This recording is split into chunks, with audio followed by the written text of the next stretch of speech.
جوتا ایسی چیز نہیں کہ زیور کی طرح مانگ تانگ کر پہن لیا جائے۔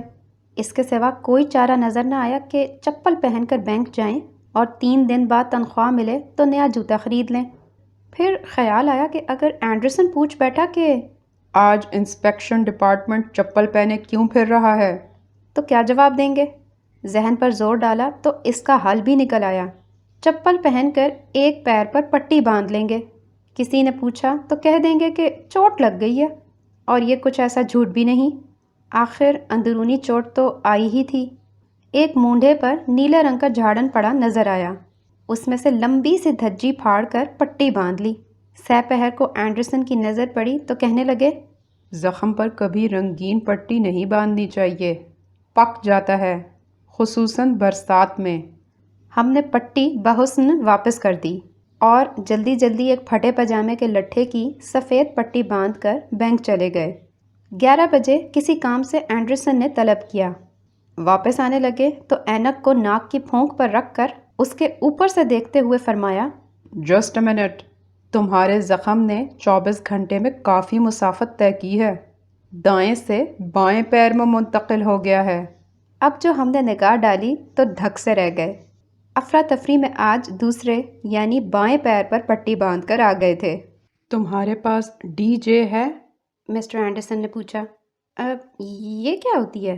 Dinner jacket, black tie. وہی جس کے کالر ساٹن کے ہوتے ہیں اور پتلون پر بینڈ بجانے والوں کی سی ریشمی پٹی لگی ہوتی ہے۔ سلوا تو لو۔ بینک سے ڈسمس ہونے کے بعد بینک کی انتظامیہ کی طرف سے بینڈ بجانے پر کوئی پابندی نہیں ہے۔ تم نے سنا ہوگا ڈنر جیکٹ پہن کر تو بینکر بھی اشرافوں کی صورت میں نکل کر آتے ہیں۔ سر، میں ڈنر جیکٹ پہن کر آخر جاؤں گا کہاں؟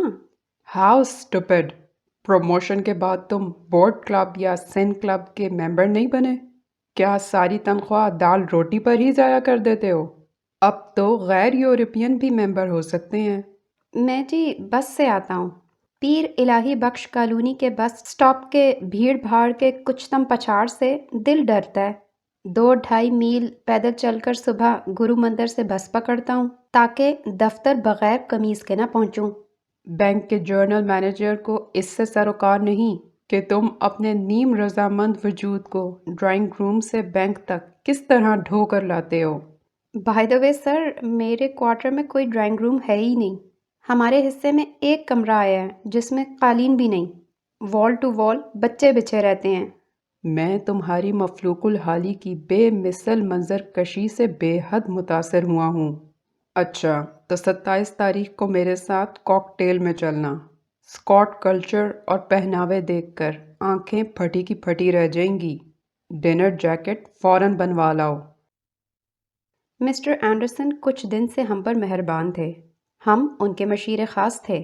مطلب یہ کہ ہر اہم مسئلے پر وہ ہم سے مشورہ لیتے اور ہمیشہ اس کے خلاف عمل کر کے کامیاب ہوتے۔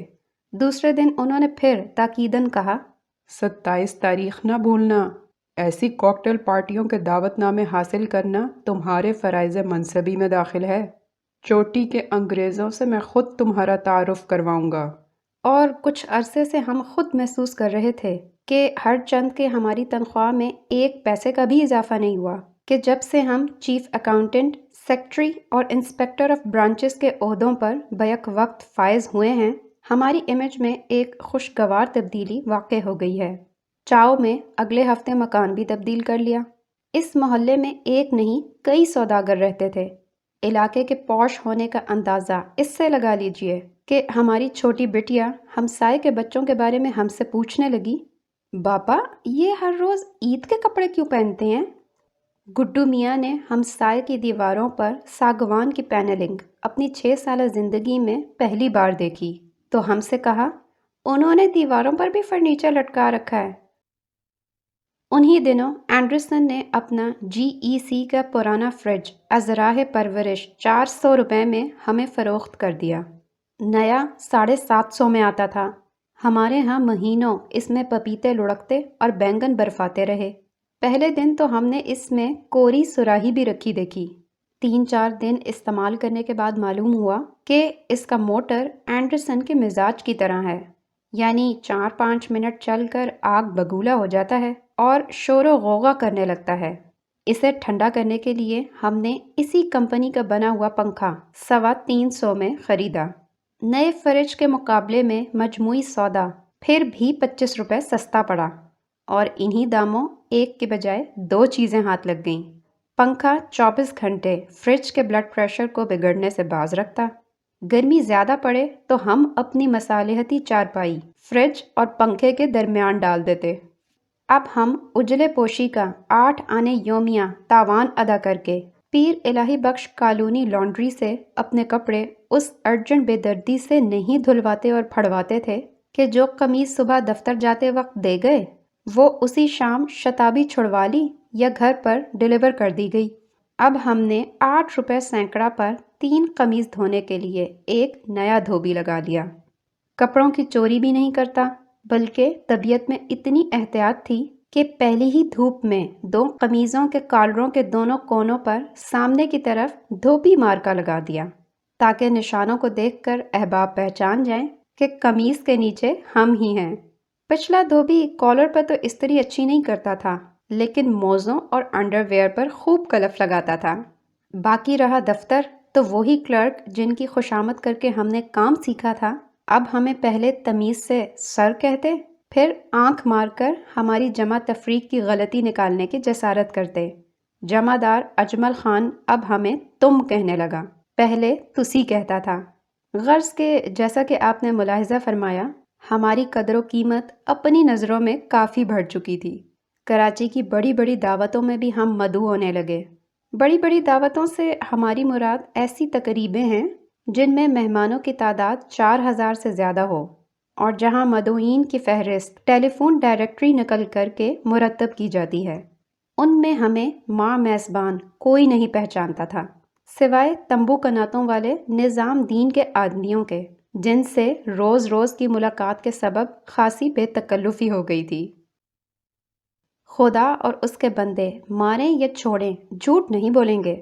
جب سے اینڈرسن سے یہ سنا کہ یہاں شراب پینا فرائض منصبی میں داخل ہے، ایک دفعہ تو عجب روحانی انشرح محسوس ہوا۔ دھیرے دھیرے پارٹی کی تیاریاں ہونے لگیں۔ ابھی 2 ہفتے پڑے تھے۔ مرزا عبدالودود بیگ سے صلاح کی تو اس ابتدائی اعلان کے بعد کہ کاکٹیل پارٹی ملک کی مضبوط ترین پارٹی ہے، فرمایا 2 پریکٹیکل ٹپ دیتا ہوں۔ اول یہ کہ یہ شے کڑوی ہوتی ہے، منہ نہیں بگاڑنا چاہیے۔ پوچھا، اور اگر ہم بالکل نہ پئیں تو کس طرح کا منہ بنانا مناسب اور مباح ہوگا؟ مگر یہ تو حضور والا کے چہرے کا نارمل ایکسپریشن ہے۔ خیر، دوسرا ٹپ میں نے رسالہ مین اونلی میں دیکھا تھا۔ لکھا تھا کاکٹیل پارٹی میں کوئی بھی بیٹھ کر شراب نہیں پی سکتا، مکروہ ہو جاتی ہے۔ پوچھا، کیوں؟ پہلے تو چکرائے، پھر سنبھل کر بولے، کاکٹیل میں سب کھڑے ہو کر پیتے ہیں، تاکہ جب گر پڑیں تو اندازہ ہو جائے کہ اب اعتدال لازم ہے۔ جیسے جیسے 27 تاریخ نزدیک آتی گئی، ہماری گھبراہٹ میں اضافہ ہوتا گیا۔ راہ راست سے بھٹکانے والا کوئی راہبر نہ ملا۔ ہماری دوڑ پاک بوہیمین کافی ہاؤس تک تھی۔ بالآخر نواب زادہ غفران اللہ خان سے رجوع کیا، جو کراچی کے ہر کلب کے ممبر تھے، جن کے بغیر شہر کی کوئی کاکٹیل پارٹی مکمل نہیں سمجھی جاتی تھی۔ ہر فقرے پر، خواہ اپنا ہو یا پرایا، بے ساختہ کہکہا لگانے کے سبب دی لافنگ کیویلیئر کہلاتے تھے۔ صورت بھی اسی ہال کی اسی صورت اسی نام کی شہرہ آفاق پینٹنگ سے ملتی تھی۔ اینڈرسن کے ہم پیالہ تھے، ہم پر شفقت فرماتے تھے۔ باتوں میں وہ رس اور رچاؤ جو علم، مجلسی چھک چھکائی، جنسی آسودگی، میٹھے سبھاؤ اور 15,000 ایکڑ اراضی سے پیدا ہوتا ہے۔ بڑے با اصول، انسان دوست اور جفا کش آدمی تھے۔ نان حلال اور آب حرام پر گزارا تھا۔ بڑے لطف اور مرحمت سے پیش آئے۔ جاپان سے منگائے ہوئے گلابوں کے تختوں کی سیر کرائی۔ وہ قطع بھی دکھایا جہاں انہوں نے سیاہ چاول کاشت کیے تھے۔ ہم نے پوچھا، یہ کوئی افریقی ویرائٹی ہے؟ بولے، نہیں، جنوبی امریکہ گیا تھا تو 2-4 مٹھی بیج اوور کوٹ میں چھپا کر لے آیا تھا۔ لندن سے ہائڈینیا پھول کے بلب بھی اسی طرح اسمگل کیے۔ مشیگن میں بھی جنگلی چاول ہوتا ہے، مگر وہ بات کہاں، اس سال بھی اس سے چاول نکلے ہیں۔ 7,000 لاگت آئی ہے۔ جاتے وقت آدھا پاؤنڈ سوغات میں لے جانا نہ بھولنا۔ ہم نے پوچھا، انہیں کھاتے کیسے ہیں؟ فرمایا، سیاہ چاول تو مغرور گردن والی میڈرڈ مرغابی اور گلابی رم کے ساتھ مزہ دیتے ہیں۔ دسمبر میں یاد دلانا، ان کا بھی بندوبست کر دوں گا۔ ہاں، تحلیل غذا کے لیے تمہیں آدھ گھنٹے ڈورتھی ان کی سیکرٹری کے ساتھ ڈانس کروا دوں گا۔ اسی کی ریسیپی سے ایک نئی ڈش بھی کھلاؤں گا جو فرانس میں انگور کی بیل کی سوکھی ڈنڈیوں کی نشیلی آنچ پر پکائی جاتی ہے۔ اس پر شیری کا چھینٹا دیتے ہیں۔ انہوں نے اپنا ڈیپ فریزر بھی دکھایا جس میں انواع و اقسام کی شرابیں نہ جانے کب سے برف میں لگی منتظر تھیں کہ کوئی تشنا گام ان سے جگر کی آگ بجھائے۔ خدا جھوٹ نہ بلوائے، ڈیپ فریزر کی لمبائی چوڑائی ہمارے کمرے کے برابر ہوگی۔ کہنے لگے، میں ان 9 دولتیوں کی طرح نہیں ہوں جو ہر تیسرے مہینے عرب جاتے ہیں اور سارا زر مبادلہ اور بچی کچی جوانی نئی کاروں اور سیکنڈ ہینڈ کال گرلز پر خرچ کر دیتے ہیں۔ میں تو ہر ملک کی نایاب وائنز کے علاوہ کوئی چیز لانا لحم الخنزیر کے برابر سمجھتا ہوں۔ یہ ڈیپ فریزر لانے کا گناہ گار ضرور ہوں، سو وہ بھی انہی کو کرینے سے رکھنے کے لیے۔ ایسی خوبصورت سبک سبک بوتلیں، بیلوری سراہیاں، رنگا رنگ کنٹر، شیشے اور بوئم ہم نے اپنی زندگی میں پہلے کبھی نہیں دیکھے تھے۔ 300-400 سے کم نہ ہوں گی۔ ہماری نگاہوں کو ان پر آوارہ ہوتے دیکھ کر کہنے لگے، ان میں سے 4-5 پسند کر لو، خالی ہوتے ہی گھر بھجوا دوں گا۔ ایک میں منی پلانٹ لگا کر نیک شگن کے لیے برآمدے میں لٹکا دینا، دوسری کا ٹیبل لیمپ بنوا کر اسی کی مدھر روشنی میں معاشیات کی کتاب پڑھنا۔ ہم نے کہا، پیر و مرشد، ایک بات سمجھ میں نہیں آئی کہ نشہ نشہ ہوتا ہے، دیس دیس کے لیبل سے کیا فرق پڑتا ہے؟ کہے کے بعد ارشاد ہوا، برخودار، گھونسے، چٹکی، چھری، کنڈاسے اور بندوق کی چوٹ ایک جیسی نہیں ہوتی۔ لیجئے 2-2.5 گھنٹے کے مکمل سوال و جواب سے مکمل رہنمائے کاکٹیل پارٹی پہلے پیگ سے صبح کے ہینگ اوور تک تالیف ہو گئی۔ خلاصہ خرافات و خمریات 9 آموزوں کی عاقبت سنوارنے کے لیے حاضر ہے۔ نمبر 1، پہلا اصول تو انہوں نے یہ بتایا کہ جب تک کوئی مشترک شناسہ تعارف نہ کروائے کسی سے بات نہ کرو۔ انگریز تو جب تک باقاعدہ انٹروڈکشن نہ ہو کسی کی گالی کا جواب بھی نہیں دیتا۔ نمبر 2، ایک ہی جگہ اتنی دیر جم کر کھڑے نہ ہو کہ جملہ پورا ہو جائے، سرکولیٹ کرتے رہو۔ نمبر 3، جو تم سے رتبے میں چھوٹا یا بے فیض ہو یا آگے چل کر کام نہ آ سکے اس کی صحبت سے گریز کرو، لیکن جو تمہارا نوٹس نہ لے تم بھی اس کا نوٹس نہ لو۔ نمبر 4، سنجیدہ گفتگو سے پرہیز کرو ورنہ لوگ سمجھیں گے کہ تم ابھی سے بہک رہے ہو۔ نمبر 5، اگر ٹماٹر کی گاد یا نیمبو پانی پر توکل کرتے ہو تو کسی سے ہرگز یہ نہ کہو کہ شرعی ممانعت کے سبب نہیں پی رہے۔ نمبر 6، اگر مذکورہ بالا الا بلا یعنی سافٹ ڈرنک پی رہے ہو تب بھی لیڈیز سے بہکی بہکی باتیں کرو۔ کاکٹیل پارٹی کا سب سے بڑا فائدہ یہ ہے کہ مردوں کو بدتمیزی کرنے کا ایک معقول بہانہ مل جاتا ہے۔ عورت اگر خوبصورت ہے تو فلرٹیشن اس کا حق ہے، اور اگر بدصورت ہے تو اس کے ساتھ حت الایمان فلرٹ کرنا آدمی کا اخلاقی فرض ہوتا ہے۔ تم بہت کم سخن کم آمیز ہو، بند بند سے رہتے ہو۔ میں نے آدم جی کی پارٹی میں دیکھا کہ خواتین سے تعارف کے وقت تم اپنی نیت، نظر اور نیکٹائی ہی درست کرتے رہ گئے۔ کیا زمانے میں پنپنے کی یہی باتیں ہیں؟ بچہ، ایسے سمے میں تو پلک جھپکانا بھی روپ کا اطمان ہے۔ نمبر 7، کاکٹیل پارٹی میں ہر ایک سے اعتماد کے ساتھ بات کرو، جم کے بات کرو، دوسرے کی آنکھوں میں آنکھیں ڈال کر بلکہ نکال کر۔ وسکی کے ہر گھونٹ کے بعد اپنی بات کا وزن بڑھتا ہوا صاف محسوس ہوتا ہے۔ عرض کیا، پیر و مرشد، یہ کیفیت تو لیبریم کی گولی سے بھی پیدا کی جا سکتی ہے۔ فرمایا، بڑا فرق ہے۔ استاد ذوق نے کیا خوب کہا ہے کہ آب زر سے لکھنے کے لائق ہے۔ پیر مغاں کے پاس وہ دارو ہے جس سے ذوق نامرد مرد، مرد جواں مرد ہو گیا۔ نمبر 8، جب ہر بات فنی اور ہر چہرہ حسین دکھائی دینے لگے تو فوراً کوئی ترش چیز کھا لو، یا اگر دستیاب نہ ہو تو اپنی بیوی کی تصویر بٹوے میں سے نکال کر ایک نظر دیکھ لو۔ نمبر 9، ڈھیلے کالر کی قمیص پہن کر جاؤ۔ نشے میں کوئی گر پڑے تو بھول کر بھی اس کی نیند میں مخل نہ ہو۔ انگلینڈ میں اس صدی کے اوائل میں، جسے ایڈورڈین دور کہا جاتا ہے، اونچے کلبوں میں چھوٹے چھوٹے چھوکرے صرف اس کام پر تعینات ہوتے کہ جیسے ہی کوئی معزز ممبر کرسی سے لڑک کر گرے، وہ میز کے نیچے گھس کر کالر ڈھیلا کر دیں تاکہ دم گھٹنے سے کلب میں موت واقع نہ ہو۔ نمبر 10، واپسی میں اپنا سارا وزن کار کی بریک پر ڈالے رکھو۔ بجلی کے کھمبے سے کار روکنے سے گریز کرو، کھمبے گر جائیں تو کتوں کو بہت تکلیف ہوتی ہے۔ نمبر 11، نشہ 11 ہو جائے تو طبیعت سچ بولنے پر بے تحاشا مائل ہوتی ہے، لہٰذا گھر پہنچ کر بیوی سے بات چیت کرنے سے پرہیز کرو۔ نمبر 12، صبح آنکھ کھلتے ہی محسوس ہونے لگے کہ معاشرے میں اندھیر مچا ہو اور حکومت اپنی پالیسی سے قوم کو تباہی کے غار میں دھکیل رہی ہو تو ایک اسپرین کھا لو، 10 منٹ میں حکومت کی پالیسی میں افاقہ محسوس ہوگا۔ انہوں نے موسم کی ترکاریاں اور پھل ہمارے ساتھ کیے اور جیپ میں بٹھا کر اپنے باغ اور فارم کی سیر کرائی۔ کہنے لگے 10 گھنٹے روزانہ کام کرتا ہوں، میرا باپ زمیندار تھا، مجھے بھی کھیتی باڑی سے لگاؤ ہے۔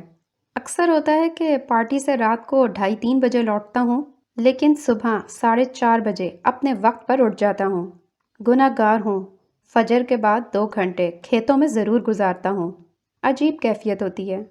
پاپ پھٹنے سے پہلے ہر تیسرے منٹ مطلع اور منظر کا موڈ آنکھوں کے سامنے بدلتا نظر آتا ہے۔ اجالے کی ہر لہر کے ساتھ چڑیوں کی چہکار کی لے بھی بدلتی جاتی ہے۔ پھر ایک ایک پھول سے باتیں ہوتی ہیں، سب سے اپنی یاری ہے۔ میں نے اپنی زندگی میں کبھی کوئی پھول ڈالی سے نہیں توڑا۔ گیہوں کی سنہری بالیں دیکھتے ہی دیکھتے جھومنے لگتی ہیں۔ کبھی کوئی بوٹا اداس ماندہ دکھائی دے تو دن بھر خلش رہتی ہے۔ زندگی کو سمجھنا چاہو تو کوئی درخت، کوئی پودا، کوئی پھول، ایک ہی صحیح کیکٹس ہی کیوں نہ ہو، لگا کر دیکھو تو صحیح۔ زمین کسان سے، اپنے چاہنے والے سے بار بار بے وفائی کرتی ہے، وہ پھر اس پر اعتبار کرتا ہے، دھوکے پر دھوکا کھاتا ہے، پھر بھی پیار کیا چلا جاتا ہے، اور جب وہ پیار کے لائق نہیں رہتا تو گاؤں چھوڑ دیتا ہے، شہر آ کر اپنا تھکا ہارا پنجر کسی مل کے سپرد کر دیتا ہے۔ شہر میں پھر اسے جیتے جی زمین اپنی صورت نہیں دکھاتی، دری، چٹائی، سنگ مرمر، سیمنٹ، ٹائل کے فرش اور تارکول تلے اپنا منہ چھپائے رہتی ہے۔ ایک دوست نے اپنے موٹر سائیکل پر لفٹ دی جس کا سائلنسر پھٹا ہوا تھا۔ اس کو 121 دھماکوں سے ہم اپنی سلامی دیتے رہے اور لیتے رہے۔ ہم پارٹی میں پہنچے تو 8 بج رہے تھے۔ اس وقت کاکٹیل پارٹی اپنے شباب پر تھی، بلکہ کہنا چاہیے کہ اس کے نصف حصے میں تو شباب بھی اپنے شباب پر تھا۔ کسی نے ٹھیک ہی کہا ہے کہ رنگ پر آنے کے بعد کاکٹیل میں اتنی تاخیر سے شریک ہونا ایسا ہی ہے جیسے تیز چلتے ہوئے میری گو راؤنڈ میں بیٹھنے کی کوشش کرنا۔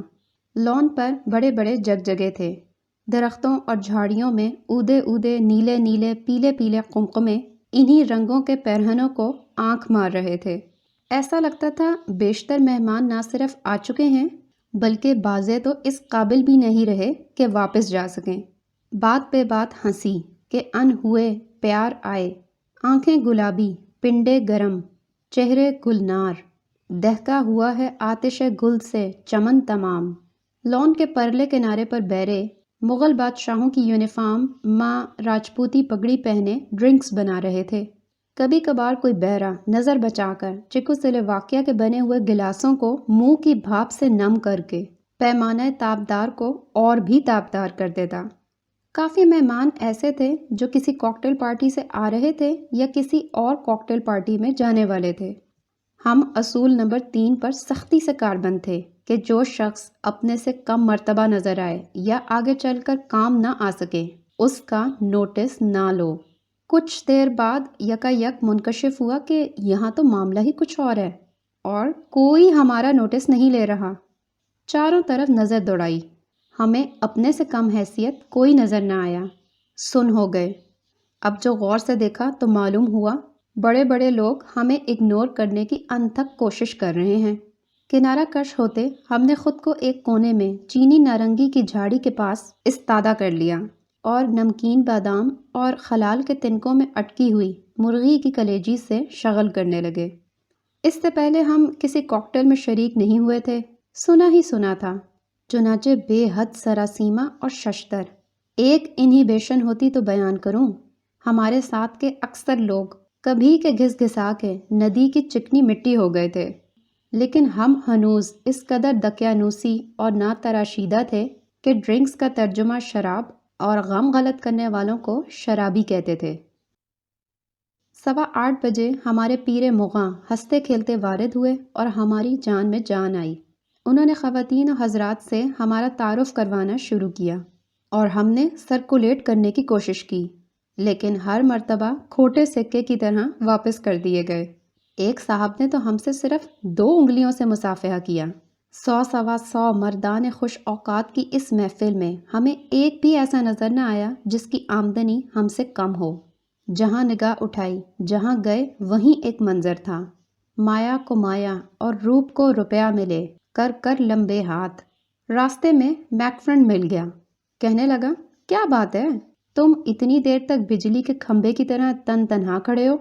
زندگی بہت مختصر ہے، آؤ تمہیں ایک امریکی شعلہ بدن سے ملواؤں، ڈپلومیٹک کور کی پارٹیوں کی جان ہے، ذرا دیر باتیں سنو گے تو گرویدہ ہو جاؤ گے۔ کس طرح کی لذت ہے، چکھ کے تو دیکھ میرے یار۔ میک فرینڈ بڑی خوبیوں کا آدمی تھا۔ سب سے بڑی خوبی تو یہ تھی کہ اس بڑی محفل میں وہ تنہا یورپین تھا جس سے ہماری شناسائی ہی نہیں بے تکلفی بھی تھی۔ دوسری خوبی یہ کہ وہ کسی کو اداس نہیں دیکھ سکتا تھا، ہنس مکھ، بزلہ سنج، حاضر جواب۔ ان دنوں اس نے نیوٹن کی کشش ثقل کی تھیوری میں ایک انقلاب آفریں ترمیم کی تھی۔ معاشیات اور کم لباسی پر ان کے فرمودات محفلوں کو گھنٹوں گرم رکھنے کے لیے کافی تھے۔ یہ کلب میں نیوٹن جونیئر کہلاتا تھا۔ ہمیں اداس اور بے آسرا جان کر عزیز رکھتے اور اکثر اپنی چلبلی گفتگو سے ہماری سوئی ہوئی بلکہ خراٹے لیتی ہوئی امنگوں کو بیدار کرتے۔ اس وقت ہمیں للچانے کے لیے کہ اسے ایک نظر دیکھو تو دل ہی نہیں تمہاری گھڑی کی دھڑکن بھی تیز ہو جائے گی۔ نیوٹن جونیئر نے اس لذت چشیدہ کے بارے میں جو معلومات اپنا منہ ہمارے کان سے لگا کر فراہم کی تھیں، ہم نے اس لذیذہ کو ان سے کچھ زیادہ پایا۔ مردوں میں شتریں بے مہار پھر رہی تھیں۔ میکفرن نے بھی یہ مژدہ سنایا کہ شاید طلاق ہو جائے، موٹی آسامی کی گھات میں ہے، جلتے ہوئے مکان کو کرائے پر اٹھانا چاہتی ہیں۔ وہ اس وقت ایک تنکے میں پرویا ہوا کھٹا زیتون کھا رہی تھیں۔ ہاتھ میں لایا تو محسوس ہوا گویا 105 ڈگری بخار ہے۔ باتوں میں بھی سرسامی کیفیت۔ سمندری نیلے رنگ کے چست لباس پر سے نگاہیں اور چست تر فقرے پھسل رہے تھے۔ واشگاف وی نیک لائن نے سمندر جھاگ گھاٹی میں ایسی آدمی ڈباؤ ڈبکی لگائی تھی کہ ہو تیرنے والا شرمندہ اور ڈوبنے والا ناز کرے۔ لیکن ہمارے لیے اس میں سب سے بڑی دلکشی یہ تھی کہ اس کا شوہر ایک امریکن کمپنی کا مینیجر تھا اور اس کے اکاؤنٹ سے ہمارے دن پھر سکتے تھے، دگنا تگنا سالانہ انکریمنٹ مل سکتا تھا جس سے ہم نئی اینک بنوا سکتے تھے، قالین خرید سکتے تھے۔ اس وقت تک محفل کا نقشہ دگرگوں ہو چکا تھا، کسی کو کسی پر ہنسنے کا ہوش نہیں تھا، مردوں کی حرکات و سکنات میں فرق آ چکا تھا، بلکہ یہ کہنا زیادہ صحیح ہوگا کہ حرکات ختم ہو چکی تھیں، صرف سکنات رہ گئی تھیں۔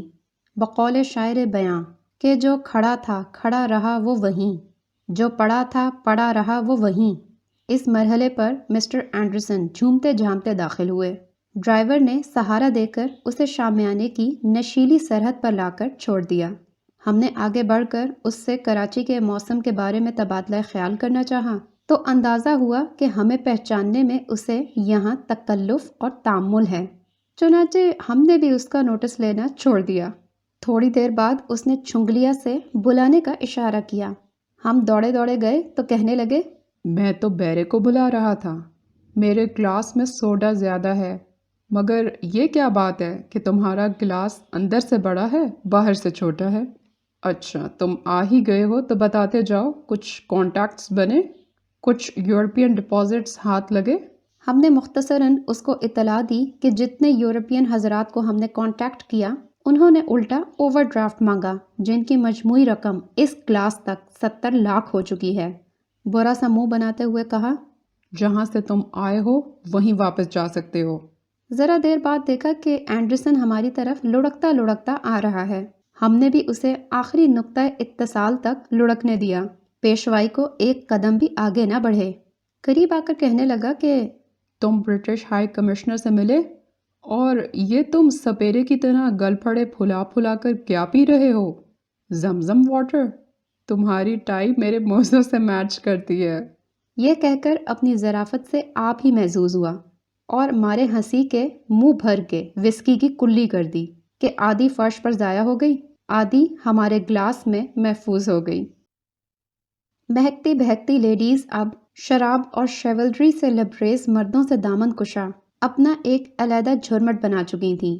یہ جھرمٹ قریب سے فرینچ خوشبوؤں کا بگولا اور دور سے صبح کا ستارہ نظر آتا تھا، جس کی کٹیلی نوکیں مردانہ دائروں میں تا حد آرزو پیوست تھیں۔